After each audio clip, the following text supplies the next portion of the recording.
Assalamualaikum warahmatullahi wabarakatuh. Perkenalkan, nama saya Agus Supriyatin dengan nomor induk mahasiswa 24002004, program studi bisnis digital, Institut Teknologi dan Bisnis Muhammadiyah Purbalingga, tahun akademik 2025-2026. Ujian akhir semester mata kuliah pemrograman berbasis objek. Saya akan menjawab untuk pertanyaan terkait pembuatan video penjelasan tentang kode Python. Untuk yang pertama yaitu implementasi konsep kelas abstrak, inheritance, dan polymorphism pada sistem rental kendaraan menggunakan Python. Di sini ada kode programnya. Ini adalah contoh kodenya. Saya screenshot. Kemudian untuk from ABC import ABC abstract method, ya, ABC abstract base class digunakan untuk membuat kelas abstrak. Kemudian sedangkan yang add abstract method digunakan untuk membuat metode abstrak yang wajib diimplementasikan oleh subclass atau kelas turunan. Kelas kendaraan ABC, kendaraan adalah kelas induk parent class dan bersifat abstrak. Kelas ini tidak bisa dibuat objeknya langsung, hanya bisa diturunkan. Ini contoh yang selanjutnya yaitu kode dev, kemudian underscore in fmake tahun harga sewa penghuni. Fungsinya untuk menyimpan atribut dasar semua kendaraan, di mana untuk merek ini adalah merek kendaraan, kemudian tahun pembuatannya, harga sewa per hari atau harga sewa per bulannya, kayak gitu. Abstract method, ini kodenya. Kemudian metode ini tidak memiliki isi di kelas kendaraan. Setiap kelas turunan wajib membuat versi sendiri dari metode ini. Jika tidak diimplementasikan, program akan error. Sedikit catatan pada soal tertulis F. Dijelaskan yang benar dalam kode Python hanya ini ya. Kemudian yang selanjutnya adalah kode dev info kendaraan, ya. Fungsinya mengembalikan informasi kendaraan dalam bentuk string. Contohnya adalah Toyota tahun 2022. Kelas mobil kendaraan, ya. Mobil adalah turunan dari kendaraan. Ini contoh kodenya di bawah. Ini dalam kurung ya, INT. Nah, ini fungsinya untuk memanggil konstruktor kelas kendaraan. AC adalah atribut tambahan khusus mobil. Nah, default mobil ber-AC. Gitu. Nah, ini kodenya yang di bawah. Nah, ini contoh kodenya. Logikanya biaya dasar harga per hari dikalikan lama harinya gitu. Misal pinjamnya 1 hari, nah berarti kan dikalikan harga per harinya gitu, atau berapa hari gitu. Jika mobil ber AC ada tambahan 50.000, mengembalikan total biaya. Kelas motor kendaraan, turunan kendaraan tanpa atribut tambahan. Ini contoh kodenya. Logikanya motor mendapat diskon 20% dikalikan 0,8. Nah ini, jadi tanda bintang ini adalah dia sebagai pengali. Kemudian kelas truk, ya, ini kodenya.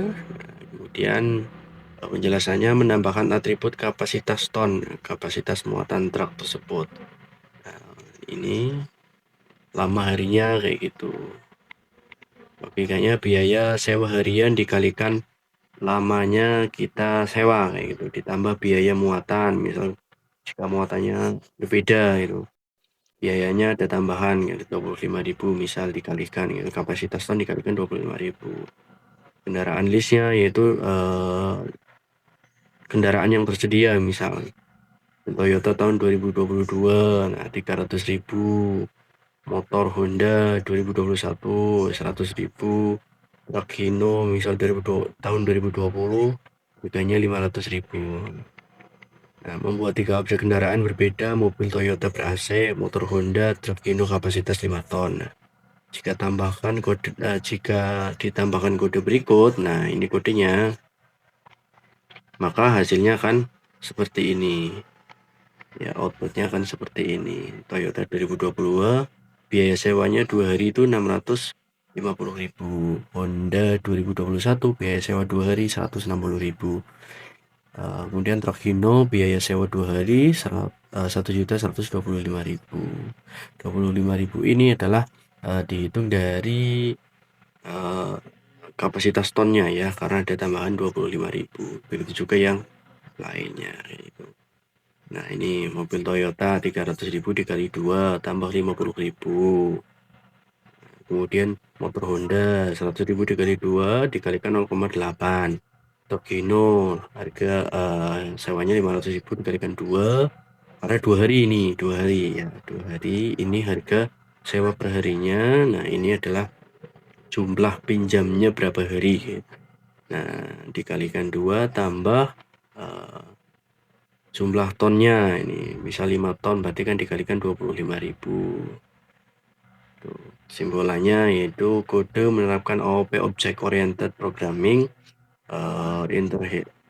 inheritance, polymorphism, abstract class. Setiap kendaraan memiliki cara hitung biaya berbeda, tetapi tetap menggunakan metode yang sama, hitung underscore biaya underscore sewa. Seperti itu. Kemudian untuk soal yang kedua yaitu berikut implementasi sistem penggajian karyawan dengan konsep abstract class, inheritance, polymorphism, dan encapsulation. Untuk kodenya adalah sebagai sebenarnya hampir sama kodenya ya, kayak perhitungan tadi yang kendaraan. Hanya saja untuk ini isinya ya berbeda. Ini hasil outputnya itu adalah stroke ya, stroke gaji. Tuh, kelas karyawan LPC abstrak kelas bagi induk ya. Jadi ini ya ABC-nya ini adalah sebagai induknya. Kemudian yang kedua, getter dan setter gaji pokok digunakan sebagai encapsulation. Nah, perhitungan gaji pokoknya ya. Jadi kita hitung gaji pokoknya dulu. Nah, ini untuk menghitung gaji pokoknya. Kemudian nah, divalidasi gaji pokok kan 3 juta, minimal 3 juta. Nah, kemudian karyawan tetap mendapatkan tunjangan 20% plus tunjangan jabatan. Nah, dari gaji pokok ini ya, gaji pokok ini, nah ini untuk menghasilkan gaji pokok minimal. Ini untuk hitung gaji pokoknya. Kemudian ditambah hitung gaji, kemudian ditambah hitung tunjangan kayak gitu. Hitung tunjangan. Nah, kemudian dihitung juga ada jabatan, tunjangan jabatan nih. Cara menghitungnya sama ya, Nah, kemudian dilihat dari karyawan kontrak atau karyawan tetap. Gaji itu berdasarkan jumlah bulan kontrak itu jika karyawan kontrak. Nah, tapi jika tetap maka dia akan mendapatkan tunjangan sebesar 20% dan tunjangan jabatan jika mempunyai jabatan. Tapi ketika freelance gaji dihitung dari jumlah proyek. Jadi jumlah proyeknya misal kalau kita mana sistem borongan gitu. Nah, nanti kita akan hitung dari jumlah proyek yang ada. Kemudian setelah itu kita cetak slip gajinya dengan menggunakan tanda ini kurung, ya, kurung buka dan kurung tutup. Jangan lupa diakhiri kurung tutup, karena kalau tidak ada kurung tutupnya maka hasil coding atau hasil kodenya itu akan error, itu menunjukkan.